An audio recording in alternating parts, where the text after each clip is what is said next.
सभी को जय मसीह की। मैं माफ़ी चाहता हूँ आप लोगों से कि आज जब हम 6 बजे लाइव हुए तो अचानक ही मौसम ज़्यादा ख़राब होने के कारण हमारा जो वीडियो था वो डिस्कनेक्ट हो गया।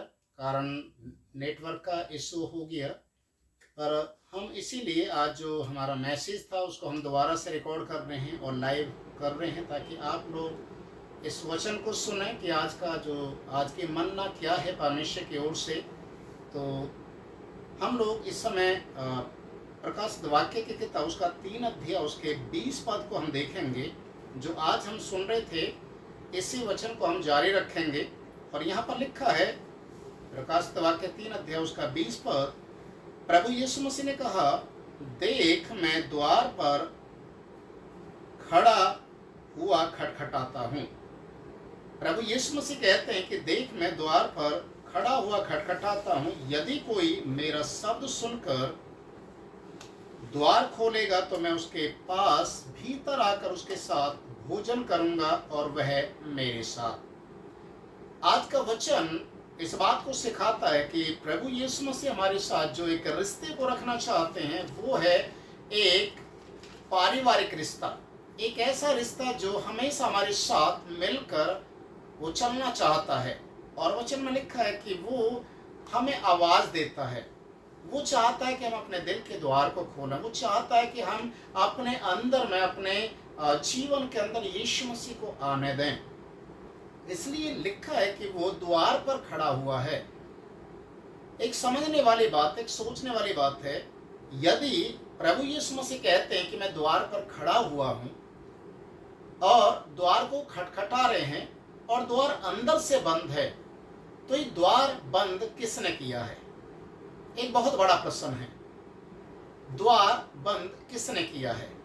अगर प्रभु यीशु मसीह बाहर में खड़ा होकर खटखटा रहे और बाहर से ताला लगा हुआ है तो मेरे विचार से यीशु मसीह नहीं खटखटाएगा। आप भी किसी के घर में जाते हैं, आप किसी के दरवाजे के पास जाकर खड़ा होते और खटखटाने की कोशिश करते और वहां पर ताला लगा हुआ है बाहर में, तो आप नहीं खटखटाएंगे क्योंकि बाहर से ताला बंद है।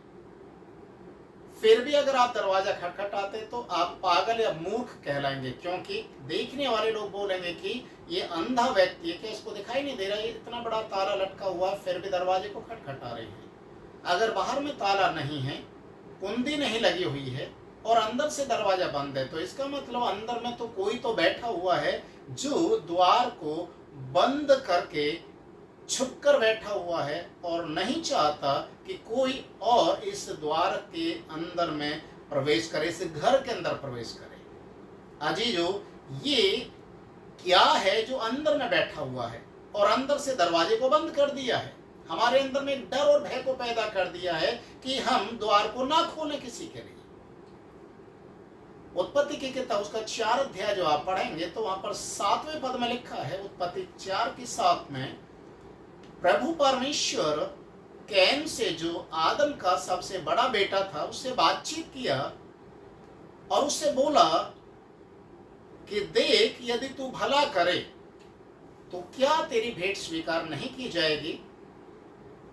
देख द्वार पर पाप छिपा हुआ है और उसकी लालसा तेरी ओर है। जब तक कैन पाप को अपने अंदर में नहीं आने दिया तब तक वो सुरक्षित था, पर जैसे ही कैन ने परमेश्वर की आज्ञा को भी अनसुना किया और उस पाप को जो द्वार पर बैठा हुआ था उसको अंदर आने के लिए अनुमति जब दिया तो कैन अपने भाई का हत्यारा बन गया, वो भगोड़ा बन गया, परमेश्वर से दूर चला गया। अजीजो, यही कारण है कि पाप जब तक बाहर है हम सुरक्षित हैं, पर अगर पाप अंदर में है तो यीशु मसीह कदापि उस गंदी जगह में नहीं आएगा जो आज उसके लक्षण दिखाई देते हैं। जो अंदर में भरा हुआ है वही इंसान के मुख से बाहर आता है। बहुत बार इस बात को देखा गया, प्रभु यीशु मसीह अपने चेलों के साथ जब सेवकाई किया तो कई बार ऐसे हालात भी थे कि यीशु मसीह ने अपने चेलों के साथ जब भोजन किया तो फरीसी और शास्त्री या उस समय के धर्म गुरु लोग इन बातों को बड़े गौर से देखते थे, ध्यान से देखते थे कि यीशु क्या कहते हैं, क्या शिक्षा दी जाती है और किस तरीके से उनके चेले लोग व्यवहार को रखते हैं। और एक दिन उन्होंने बिना हाथ धोए खाना खाने के लिए यीशु मसीह के चेलों को देख लिया। तो वो लोग बड़े गुस्से में आकर यीशु से कहने लगे, आप अपने चेलों को क्यों नहीं सिखाते कि वो इस तरीके से मूसा की परंपराओं को टाल रहे हैं, व्यवस्था को टाल रहे हैं। खाना खाने से पहले हाथ धोना जरूरी है। और यीशु ने कहा, कुछ खाने से या हाथ धोने से शुद्धता या अशुद्धता की पहचान नहीं होती। शुद्धता की पहचान होती है कि जो मन के अंदर भरा हुआ है, जो मुख से बाहर आता है, उससे मनुष्य की पहचान होती है। मरकुस रचित सुसमाचार उसका 7वें अध्याय में लिखा हुआ है, क्या तुम 7 अध्याय उसका 18 पद अगर आप पढ़ेंगे तो यहाँ पर लिखा, उसने उनसे कहा, क्या तुम भी ऐसे ना समझो? क्या तुम नहीं समझते कि जो वस्तु बाहर से मनुष्य के भीतर जाती है वह उसे अशुद्ध नहीं कर सकती, क्योंकि वह उसके मन में नहीं परंतु पेट ही में जाती है और संडास में निकल जाती है। यह कहकर उसने सब भोजन वस्तुओं को शुद्ध ठहराया। फिर उसने कहा, जो मनुष्यों में से निकलता है वही मनुष्य को अशुद्ध करता है, क्योंकि भीतर से अर्थात मनुष्य के मन से बुरे बुरे विचार, व्यभिचार, चोरी, हत्या, परस्त्री गमन, लोभ, दुष्टता, छल, लुच्चपन, कुदृष्टि, निंदा, अभिमान और मूर्खता निकलती हैं। ये सब बुरी बातें भीतर ही से निकलती हैं और मनुष्य को अशुद्ध करती हैं। प्रिय भाई और बहनों, आप इन बातों को देखिए कि जो मनुष्य को अशुद्ध करने वाली चीजें हैं, जिससे एक मनुष्य की अशुद्धता प्रकट होती है, वो मनुष्य को अशुद्धता की ओर लेकर जा रही है। और ये पहचान उसकी बनती है कि ये व्यक्ति जो दिखने में कैसा है या कपड़े कैसे पहन रखे हैं, उससे एक व्यक्ति की पहचान नहीं हो रही है। पर दुनिया के लोग इसी तरीके से पहचानते हैं। अच्छे कपड़े पहन लिए या धार्मिकता के कपड़े पहन लिए तो लोग सोचेंगे कि ये बहुत बड़ा धर्मी है, ये ईश्वर को मानने वाला व्यक्ति है। अच्छे कपड़े पहन लिए तो ये बड़ा एक व्यक्ति है, धनी व्यक्ति है, पढ़ा लिखा व्यक्ति है। पर बाइबल बताते उससे उसकी पहचान नहीं होती। उसकी पहचान होती है कि उसके अंदर से अर्थात मन से जो शब्द निकल रहे हैं, मन से जो शब्दों को इस्तेमाल कर रहा है, और गाली गलौज, चोरी, चालाकी, छल, कपट, ये जितनी भी बातें यहाँ पर हमने देखा है मरकुस उसके 7वें अध्याय में, ये सारी बातें मनुष्य के मन से मुंह के द्वारा निकलती हैं और इसी से उसकी पहचान होती है कि वो शुद्ध है या अशुद्ध है, क्योंकि अंदर में जो भरा हुआ वो मुंह से बाहर आता है। और जो आप खाते हैं वो आपके पेट में जाता और संडास के द्वारा बाहर चला जाता, उससे इंसान की पहचान नहीं होती। वचन कहता है कि प्रभु द्वार पर खड़ा हुआ खटखटाता है, यदि कोई उसके शब्द को सुनेगा, द्वार को खोलेगा, तो प्रभु यीशु मसीह उसके अंदर में आएंगे, भीतर में आएंगे और उसके साथ संगति करेंगे। आज यीशु बाहर है तो अंदर में सारी बुराइयां हैं। यीशु बाहर है तो आज शैतान ने हमारे जीवन के अंदर हमारे मन को अंदर से कुंडी बंद करके उसको ऐसा बंद कर दिया है कि इंसान ईश्वर की ओर ना देखकर पाप और बुराई में लिप्त रहे और आखिरकार उसी में अपने जीवन को वो अंत कर दे। बाइबल में एक जगह इस तरीके से लिखा है, इब्रानी की किताब जब हम निकालेंगे उसका 3 अध्याय, उसके आप 7 पद से आप पढ़ेंगे तो लिखा है, अतः जैसा पवित्र आत्मा कहता है, यदि आज तुम उसका शब्द सुनो तो अपने मन को कठोर ना करो, जैसा कि क्रोध दिलाने के समय और परीक्षा के दिन जंगल में किया था, जहां तुम्हारे बाप दादाओं ने मुझे जांच कर परखा और 40 वर्ष तक मेरे कामों को देखा। इस कारण मैं उस समय के लोगों से क्रोधित रहा और कहा, इनके मन सदा भटकते रहते हैं और उन्होंने मेरे मार्गों को नहीं पहचाना।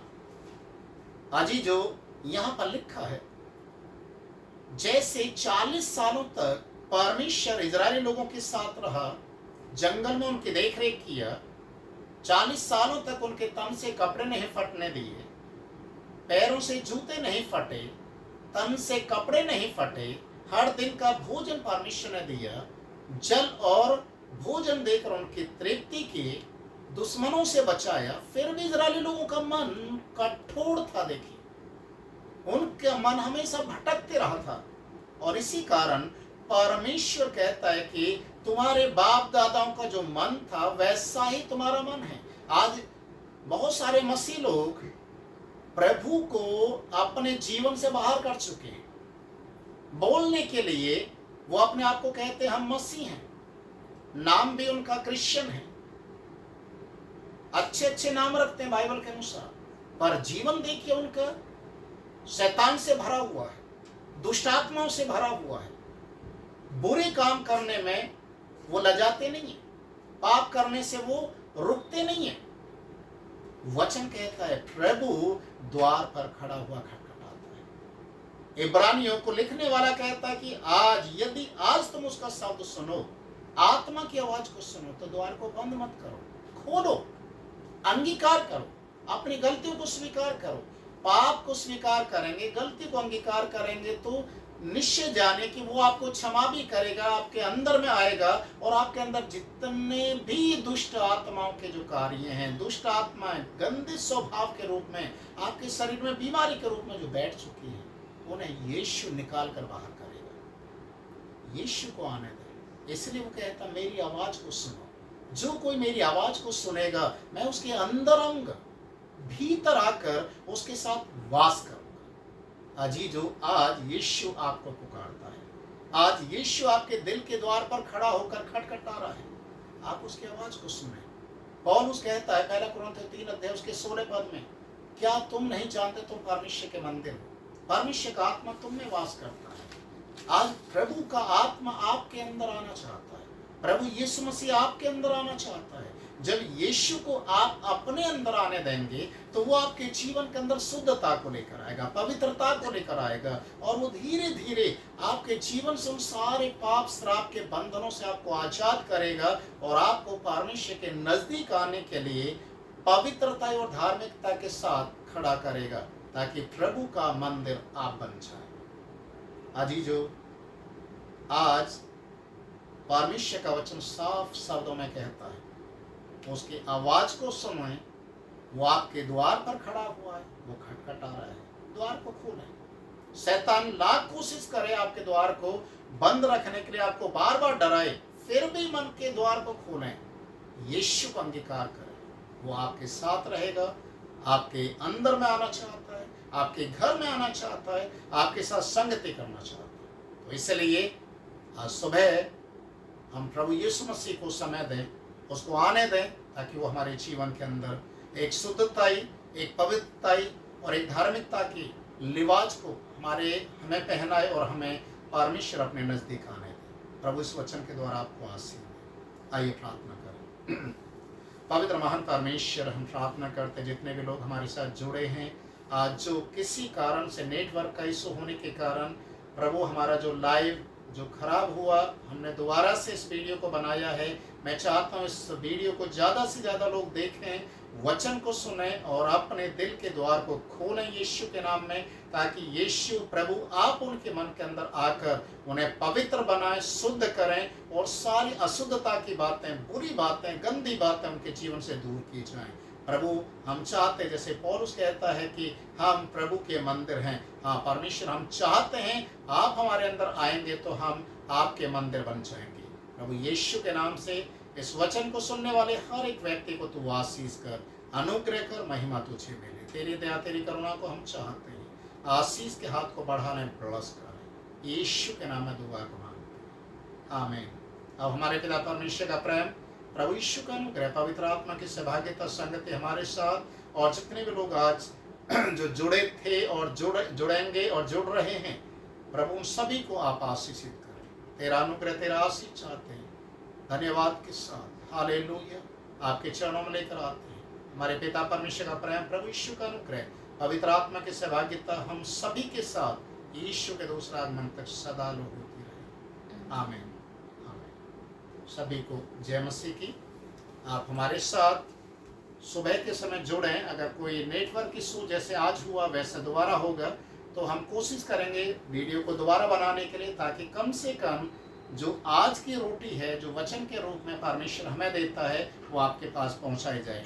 और हम कोशिश करेंगे कि सुबह 6 से 6:30 के बीच में हर दिन जैसे हम लोग लाइव होते हैं वैसे ही होते रहेंगे, और आप हमारे साथ इसी तरीके से सहयोग देते रहें और हमारे साथ जुड़कर रहें, ताकि हम प्रभु की महिमा में और आगे बढ़ सकें। सभी को जय मसीह की। God bless.